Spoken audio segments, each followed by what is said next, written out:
우리는 인생의 위기나 어려움을 만날 때 누가 나를 지켜주는가를 묻게 됩니다.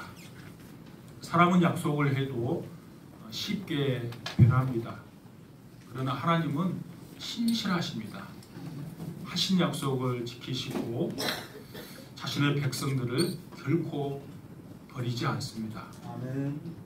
오늘 본문은 바울이 외적으로 고소를 당하고 법정 앞에서는 위기의 순간이지만 하나님의 섭리 가운데 오히려 하나님께서 보호해 주시고 다시 복음의 사명을 따라 충성되이 길을 떠나는 장면을 보게 됩니다. 이 시간에 우리는 신실하신 주님이 어떻게 바울과 함께 하셨는지, 또 그 은혜를 입은 바울이 어떻게 충성되이 사명을 감당했는지를 살펴보고 우리의 자신들도 한번 뒤돌아보기를 원합니다. 바울은 고린도에서 AD 50년 가을부터 52년 봄까지 1년 6개월 동안 머물면서 복음을 전했고 교회를 세워갔습니다. 그런데 그의 사역 막바지에 유대인들이 갈리오 총독에게 바울을 고소함으로 위기 상황에 닥치게 됩니다. 여러분 오늘 본문을 다시 한번 보십시오. 13절입니다. 말하되 이 사람이 율법을 어기면서 하나님을 경외하라고 사람들을 권한다 하거늘. 유대인들의 고발의 내용을 보면 이 사람 곧 바울이죠. 바울이 율법을 어기면서 하나님을 경외하라고 사람들을 권한다는 것이었습니다. 우리 그 개역개정 성경 우리가 보고 있는 성경에 보면 율법이라고 번역을 했는데요. 조금 아쉬움이 있어요. 사실 이 율법은 모세 율법을 말하는 것이 아니라 로마 제국의 법, 그러니까 로마의 국법을 말하는 거예요. 새 번역은 이 13절을 정확하게 번역을 했어요. 제가 새 번역으로 다시 한번 읽어보겠습니다. 이 사람은 법을 어기면서 하나님을 공경하라고 사람들을 선동하고 있습니다 하고 말하였다. 여러분 당시 로마 제국은 황제를 주라고 부르도록 가르쳤어요. 근데 여러분 우리가 잘 아는 것처럼 바울은 복음을 전할 때 예수가 주라고 가르쳤어요. 그러니까 로마 제국의 입장에서 보면 사실 바울의 가르침은 사실은 로마 황제의 주하고 예수가 주라고 하는 것은 약간 차이가 있어요. 차이가 있는데 로마 제국의 입장에 보면 자신의 체제를 도전하는 것으로 충분히 오해할 수 있죠. 그러니까 바울을 미워했던 유대인들은 딱 이것을 가지고 정치적 프레임을 딱 씌우는 거예요. 이 사람이 국법을 어기고 황제가 아니라 다른 사람을 주인으로 섬기려고 한다고 지금 고발하고 있는 거예요. 여러분 정치적 이해관계를 생각해 보면 갈리오 총독이 유대인들의 요구를 사실 거절하기가 쉽지 않는 거죠. 왜냐하면 바울을 없애버리고 유대인들의 마음을 사야 자신의 정치적 입지가 훨씬 더 좋아지기 때문이죠. 여러분 예수님도 재판할 때를 한번 잘 생각해 보세요. 재판했던 빌라도도 똑같은 상황이었어요. 빌라도는 예수님이 죄가 없는 것을 알았습니다. 근데 유대인들이 십자가에 못 박으라고 요구하니까 자신이 그 말을 따라주면 자신이 정치적 입지가 좋아질 거라고 생각하고 예수님을 십자가에 못 박으라는 결정을 내리고 맙니다. 지금 사도 바울의 입장에 보면 아주 난감한 상황입니다. 내가 여기서 죽게 되는 것은 아닐까? 하나님께서 얼마 전에 환상 가운데 그 누구도 너를 해하지 못하도록 내가 너를 지켜주겠다 이렇게 약속하셨는데 지금 상황은 꼼짝없이 죽게 되는 지금 상황에 처하게 된 것입니다. 그런데 여러분, 뜻밖의 결과가 나타납니다. 14절에 보니까 갈리오 총독이 이렇게 말합니다. 바울에게 무슨 부정한 일이나 불량한 행동이 없다, 이렇게 지금 14절에서 지금 갈리오 총독이 이야기해요. 그러면서 계속해서 15절에 만일 문제가 언어와 명칭과 너희의 법에 관한 것이면 내가 상관하지 않겠다. 무슨 말인가 하면 바울에게 죄가 없다는 거예요. 그러니까 너희들 고소하는 것이 내가 받아들일 수 없다고 지금 기각을 시키고 그들을 지금 법정에서 지금 쫓아내버리는 거죠. 이것은 참 도무지 믿을 수 없는 아주 놀라운 일입니다. 빌라도 총독과 똑같은 상황이었지만 빌라도 총독은 예수님 십자가에 못 박으라고 유대인들의 요구를 들어줬어요. 근데 갈리오는 정반대의 결정을 합니다. 이렇게 결정을 한 갈리오가 어떤 사람인지 궁금하지 않습니까? 저도 잘 몰랐어요. 저도 이 설교 준비하면서 저도 계속 자료를 찾아서 너무 궁금하니까 찾았어요. 여러분, 이 갈리오는 그 형이 누군가 하면 스토아 철학자의 대가였던 세네카의 친동생이에요. 여러분, 세네카 여러분 우리 대학교 입학하는 친구들은 뭐 철학이나 공부할 때 다 한 번씩 들어볼 이름입니다. 세네카가 이런 유명한 개헌들을 했는데요. 대표적인 거 한 가지를 들면 이런 말을 했어요. 우리가 두려워하는 그 일들은 대다수는 일어나지 않는다, 이런 말을 했어요. 그 심리학자들도 그 이야기를 했는데요. 그게 2000년 전에 이미 세네카가 했던 이야기예요. 원래 이 갈리오는 스페인 사람입니다. 근데 왜 지금 로마에 와 있는가 하면 스페인의 명문 가문 출신인데요. 그의 아버지가 굉장히 욕심이 많은 사람이에요. 당신은 모든 것이 다 로마를 통할 때니까 로마로 옵니다. 그래서 유니우스 갈리오라는 로마에서 가장 명문 가문 중에 그 두 아들을 양자로 보냅니다. 그리고 우리나라를 생각해 보세요. 우리나라는 혈통을 굉장히 중요시하죠. 내 피가 섞여야 되는, 그래야지 뭐 가문을 이어가잖아요. 당시 로마는 그렇지 않아요.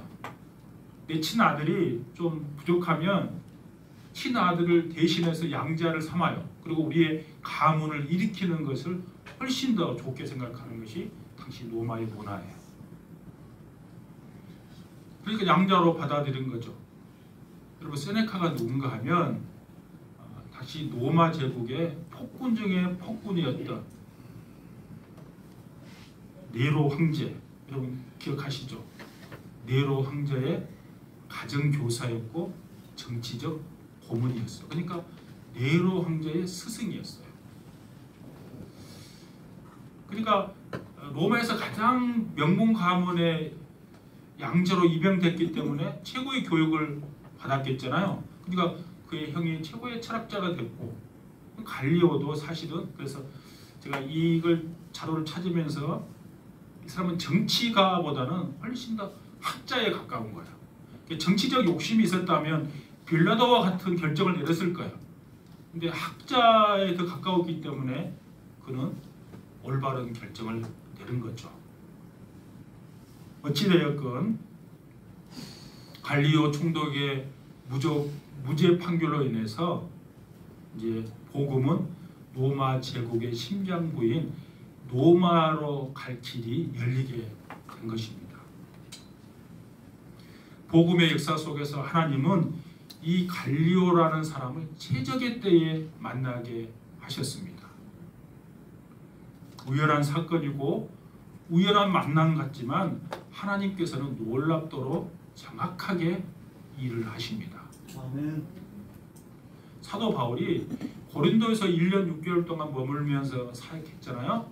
근데 그 사역 기간에 이 갈리오 총독이 그곳에 부임하게 됐고, 부임해서 몇 년 동안 거기서 총독으로 있었는가 하면 딱 1년이에요.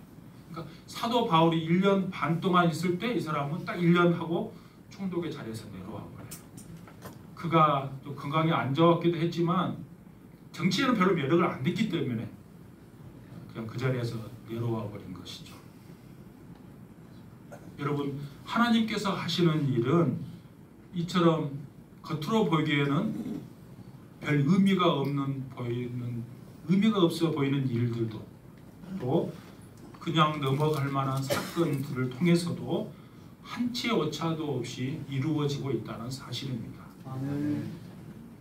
바울뿐만 아니라 바로 우리의 삶에도 하나님께서는 이렇게 역사하고 계십니다.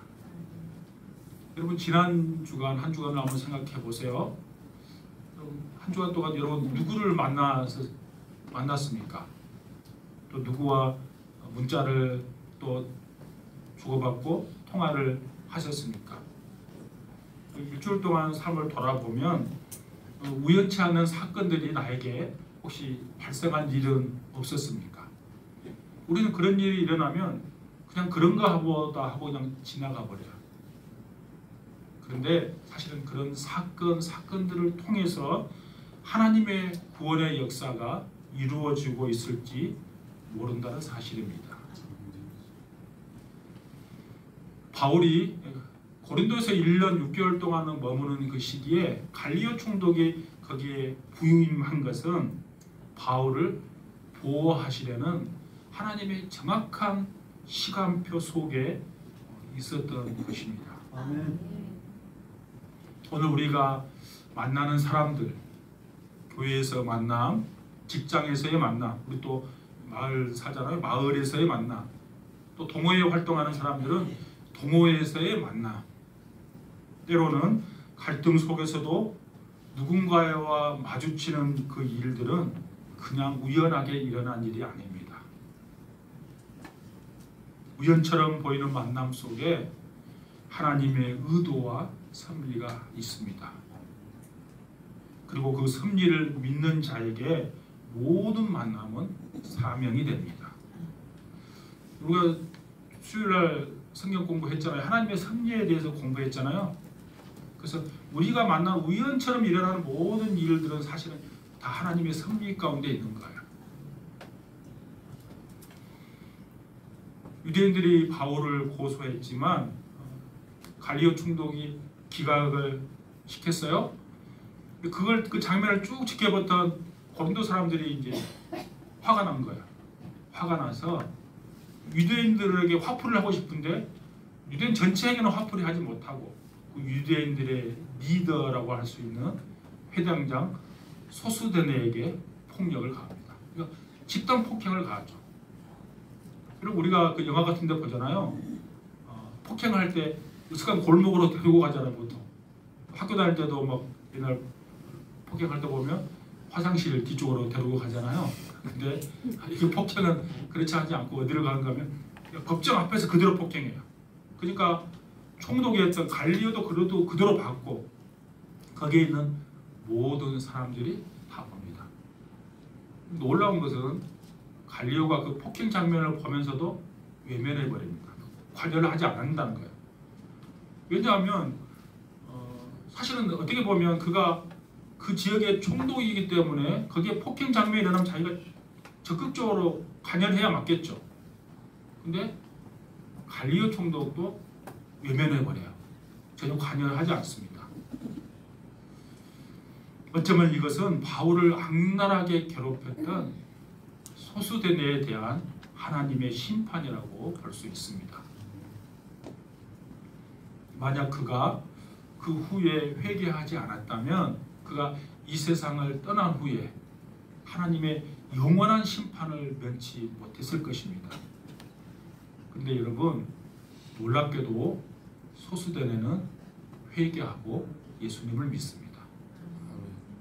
어떻게 아는가 하면요, 그러니까 지금 사도 바울이 고발당할 때가 AD 52년 봄쯤 돼요. 그 사이에 끝무렵이거든요. 근데 사도 바울이 나그 3차 전쟁을 가서 고린도에 편지를 쓸 때, 고린도전서가 쓰일 때가 AD 55년경이에요. 그러니까 3년의 시간이 흐른 뒤죠. 그러니까 3년의 시간이 흐른 뒤에 사도 바울이 고린도전서를 쓸 때 이렇게 기록하고 있습니다. 고린도전서 1장 1절이에요. 제가 읽습니다. 하나님의 뜻을 따라 그리스도 예수의 사도로 부르심을 받은 바울과 형제 소수대네는 그랬습니다. 이 고린도전서를 사도 바울이 3차 전도 여행 쓸 때 에베소에서 쓰거든요. 그러니까 한 3년간의 이 사건과 갭이 있어요. 그러니까 제가 생각했을 때 이건 어디에 뭐 자료도 나오지 않지만 제가 생각해 보면 소수대네는 이 폭행 사건 그 직후에 예수님을 믿을 가능성이 높아요. 왜냐하면 소수대네가 있었던 고린도 그 교회잖아요. 그 고린도 교회 편지를 쓸 때 오늘 1장 1절을 보면 저자가 누군가 하면서 사도 바울이 궁극적인 저자지만 소수대네와 함께 써요. 공동 저자인 거예요. 공동 저자로 사도 바울이 그렇게 소개할 정도가 되면 예수님을 믿은 지 좀 시간이 좀 흘러야 되겠죠. 그러니까 바로 이 편지 쓸 그 무렵에 믿은 것이 아니라 사실은 폭행이 있는 그 직후에 예수를 믿을 가능성이 높아요. 이것은 제 생각입니다. 이것은 어디 나와 있는 건 아니지만 여러분 예수님을 만나기 가장 좋은 그 시기 그 때가 있다면 내 인생에 있어서 가장 어려울 때예요. 소수대는 어쩌면 가장 어려운 시기를 지나왔을 거예요. 모든 사람이 자신에게 폭력을 가하고 모든 사람의 손가락질을 받는 그때가 예수님을 만나는 가장 좋은 시기가 되는 것이죠.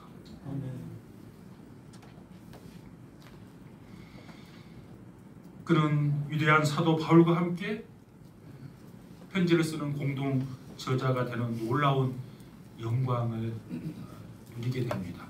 단순히 예수 믿은 것뿐만 아니라 고린도전서를 쓰는데 일정 관여했다는 거야. 놀라운 일이 아닐 수 없는 것이죠.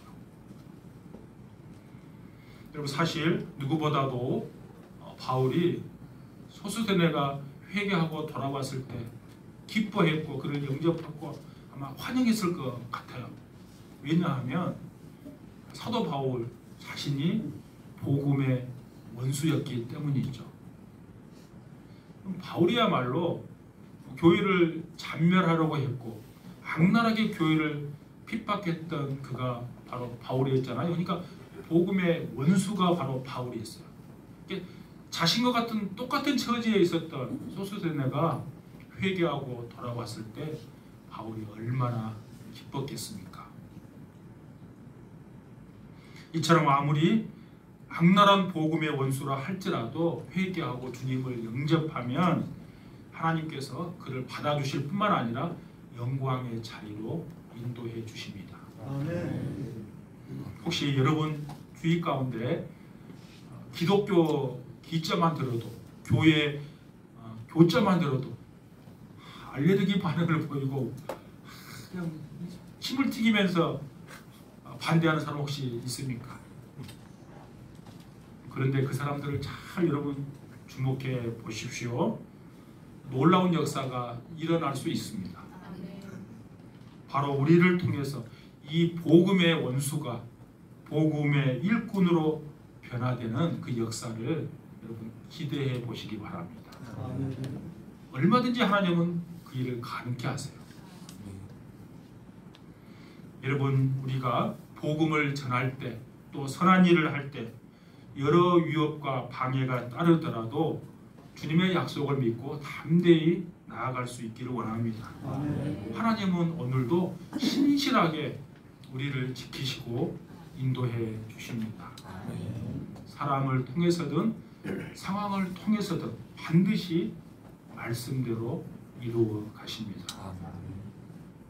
이제 바울은 고린도를 떠나 갱그리아에서 서원대로 머리를 깎습니다. 그 말씀이 18절 말씀입니다. 18절 같이 읽겠습니다. 시작. 바울은 더 여러 날 머물다가 형제들과 작별하고 배를 타고 시리아로 떠나갈새 브리스기라와 아굴라도 함께하더라. 바울이 일찍이 서원이 있었으므로 깎았더라. 아멘. 여기서 서원이 있으므로 머리를 깎았다 그랬는데요. 여기 민수기 6장에 나오는 나시린의 서원과 연결시킬 수 있어요. 민수기 16장에 보면 나시린으로 서원하죠. 서원하는 기간이 있습니다. 그리고 보통 서원한다 나시린의 서원을 전 생애를 거쳐서 그게 전 인생을 통해서 서원한 사람도 있지만 보통 기간을 정해요. 3년이라든지 5년이라든지 10년 그 기간을 정해요. 그때 서원할 때 세 가지를 금지하게 돼 있습니다. 첫 번째는 뭔가 하면 독주와 포도주를 마시지 못하게 했어요. 두 번째는 머리에 삭도를 못하게 했어요. 세 번째는 부정한 시체를 만지지 못하도록 했어요. 그런데 이 머리를 깎는 행위는 나시린이 서원이 끝났을 때 행하는 의식이었어요. 민수기 6장 13절에 보시면 나시린이 자기의 몸을 구별한 날이 차면 그랬어요. 그러니까 내가 서원한 날이 다 끝났다 그 말이에요. 차면 그렇게 하고 쭉 이야기 나오고 18절로 내려가면 어떻게 했는가 하면 자기의 머리털을 밀고 그랬어요. 그러니까 따라서 바울이 머리를 깎는 것은 하나님께서 어떤 하나님 앞에서 내가 어떤 헌신적인 서원을 하고 나서 그 기간이 다 끝난 다음에 감사의 표시로 한 거예요.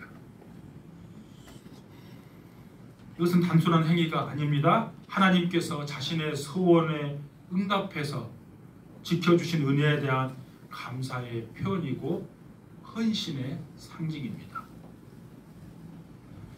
구약의 나시린의 소원처럼 바울은 하나님 앞에서 자신을 다시 한번 헌신합니다. 또 오늘 본문 18절 전반부를 다시 보십시오. 전반부에 보시면 바울은 더 여러 날 머물다가 형제들과 작별하고 배 타고 수리아로 떠나갈세 그랬습니다.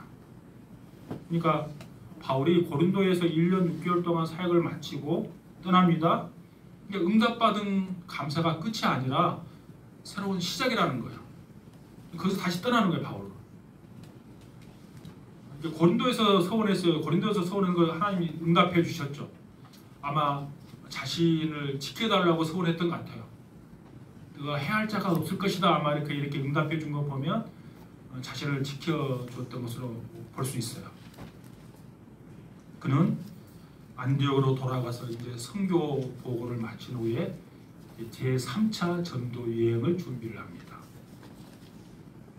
여러분, 서원의 성취는 사명을 멈추는 지점이 아니라 사명을 확장하는 출발점이 되는 것입니다. 오늘 본문을 다시 보십시오. 23절입니다. 23절은 3차 전도 여행을 준비하는 첫 시작이에요. 23절 같이 읽겠습니다. 시작. 얼마 있다가 떠나 갈라디아와 부르기아 땅을 차례로 다니며 모든 제자를 굳건하게 하리라. 아멘. 우리는 보통 어떤 기도 응답을 받으면 그 자리에서 머물러 있기를 좋아합니다. 그런데 사도 바울은 다시 길을 떠납니다. 하나님은 응답 후에도 우리를 여전히 부르십니다. 그는 사역이 더욱더 깊어졌고 방문하는 도시가 더 많아졌어요.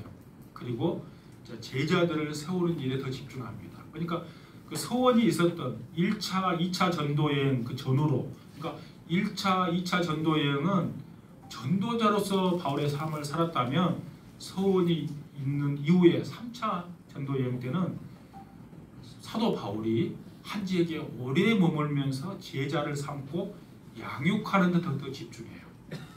사역이 훨씬 더 깊어졌다는 말이에요. 여러분 한번 따라할까요? 응답 뒤에 머물지 말고, 응답 뒤에 머물지 말고 다시 사명의 자리로 나아가자. 다시 사명의 자리로 나아가자. 아멘. 우리가 어떤 응답을 받았다면 거기 자리에 주저앉아 있으면 안 돼요. 다시 사명의 자리로 바울처럼 나아가야 될 줄로 믿습니다. 서원과 그 응답은 하나님의 은혜를 확인하는 순간이고 그것은 우리의 삶의 방향을 더 깊은 순종의 자리로 이끄는 출발점이 되어야 할 줄로 믿습니다. 바울은 서원 후에 사역의 정점에서 성령님의 음성에 더욱더 민감하게 반응합니다. 사도행전 20장 24절에 보시면 바울은 예루살렘에서 결박당할 것이라는 것을 경고를 받습니다. 그런데 성령님의 인도하심에 따라 자신의 생명까지도 아끼지 않기로 결단합니다. 놀라운 거죠. 여러분, 사도 바울은 갈리오 총독을 통해서 유대인의 고소로부터 보호를 받았습니다. 그는 이것을 단순히 우연이거나 정치적 행운으로 여기지 않았습니다. 하나님의 신실하신 보호하심으로 해석했고 그는 이해했습니다. 그는 그래서 머리를 깎은 서원의 행위를 통해 하나님께 감사의 헌신을 표현했고 다시금 새로운 선교 여정의 길을 떠나게 되는 것입니다. 하나님의 은혜를 받은 사람은 결코 그 자리에 머물러 있지 않습니다. 왜냐하면 은혜는 늘 사명을 불러일으키기 때문입니다. 여러분, 영국의 유명한 설교가 찰스 스펄전 목사님에게 어떤 청년이 찾아왔어요. 그가 목사님에게 이렇게 묻습니다. 목사님, 저는 하나님의 은혜를 깊이 체험했습니다. 그래서 그 은혜에 보답하고 싶습니다. 그런데 저 같은 사람이 뭔가를 할 수 있겠습니까? 이렇게 물었어요. 스펄전 목사님이 웃으면서 이렇게 대답했다고 합니다. 진짜 은혜를 체험했다면 무엇을 할 수 있을지 묻기 전에 무엇이든지 하겠습니다라는 고백을 먼저 하는 것입니다. 이렇게 이야기했다는 거예요. 우리가 보통 은혜 받았다는 말을 많이 합니다. 여러분, 하나님의 은혜를 체험했다면 내가 무엇을 할까 내가 선택하는 거 아니에요. 하나님이 무엇인지 시키면 내가 그걸 하겠습니다라는 말이 절로 나올 수밖에 없어요. 어떤 일도 하나님께서 맡겨주시면 그 감사함으로 내가 순종하는 거예요. 아멘. 바울은 자신이 겪은 고난과 위협을 넘어 하나님의 은혜에 감격해서 소원으로 헌신하고 다시 발걸음을 떼어 3차 전도 여행까지 나아갔습니다. 은혜가 바울을 멈추게 한 것이 아니라 더 멀리, 더 깊게, 더 폭넓게 나아가게 했던 것입니다. 여러분, 바울 일생을 쭉 보시면 바울의 1차, 2차, 3차 전도여행이 있잖아요. 그 끝물에만 항시 자신을 파송했던 안디옥 교회로 와요. 안디옥 교회에 와서 선교 보고를 하고 쉼을 얻어요. 그리고 다시 선교사로 나가요. 그러니까 바울에게 있어서 그 모교회는 안디옥 교회예요. 그리고 모교회가 영어로 뭡니까? 마더 처치입니다. 그러니까 모교회란 말은 말 그대로 엄마 같은 교회인 거예요. 나를 다 품어주는 교회. 저에게 모교회는 어딜까요? 저걸 설교 준비하면서 생각해, 나의 모교회는 어딜까? 저는 백족교회가 제 모교회예요. 제가 처음 사역을 시작한 곳이고, 제가 앞으로 은퇴하게 되면 여수에 살지, 순천에 살지, 어느 집에 살지 10년 후에 일이니까 알 수는 없지만, 제가 거기서 살다가 힘들고 어렵고 지치면 모교회, 우리 백족교회에 와서 위로받고 힘을 얻고 나아가는 곳이 모교회인 것이죠. 여러분의 모교회는 백족교회입니다. 그러니까 특별히 우리 교육교 친구들은 나중에 성장해서 외부로 나가서 직장생활하고 결혼생활하고 이렇게 지낼 때 세상은 전쟁터와 같아요. 그래서 상처받고 힘들고 어려울 때 모교회 말 그대로 엄마 품과 같은 따뜻한 교회에 와서 힘을 얻고 위로받고 또 회복돼서 다시 나가는 것이죠. 그렇게 되려면 우리가 중요합니다. 우리 집사님들, 장로님들, 권사님들이 예수의 사랑으로 가득 차 있어야 돼요. 그 어떠한 사람도 우리 교회 오면 그냥 다 치유받고 회복되고 나갈 수 있는 그 따뜻함이 교회에 있어야 되는 거예요. 그럼 내년에 우리가 비전관을 건축하는데요. 여러분 물리적 공간도 저는 굉장히 중요하다고 생각하는 목사 중에 한 사람입니다. 아무것도 없는 데서 여러분 사역하기 쉽지 않아요. 그거 위로하기도 쉽지 않아요. 근데 비전관을 왜 제가 고집하는가 하면 우리 교회 성도들이 좋은 공간에서 서로 사랑의 교제도 나누고 또 말씀도 읽고 또 차도 마시고 해서 서로 좋은 교제가 이루어질 수 있는 공간이 필요하기 때문에 비전관이 필요한 거예요. 그러니까 이 공간도 중요하지만 더 중요한 것은 거기에 있는 사람이죠. 저와 여러분이 정말 따뜻한 마음을 가지고 우리 교회 모든 오는 사람들마다 품을 줄 수 있는 그런 아름다운 교회를 만들어 갈 수 있기를 축복합니다. 여러분 우리는 이미 많은 은혜를 입은 자들입니다. 질병에서 사고에서 사람들의 손길을 넘어 하나님의 보호 아래 살았음을 기억하십시오. 이제 그 은혜에 감격해서 머물러 있는 자가 아니라 다시 발걸음을 떼는 충성의 사람이 되지 않으시겠습니까? 내 인생의 다음 전도 여행, 다음 헌신, 다음 사랑의 실천을 하나님 앞에 올려드리는 저와 여러분 다 될 수 있기를 축복합니다.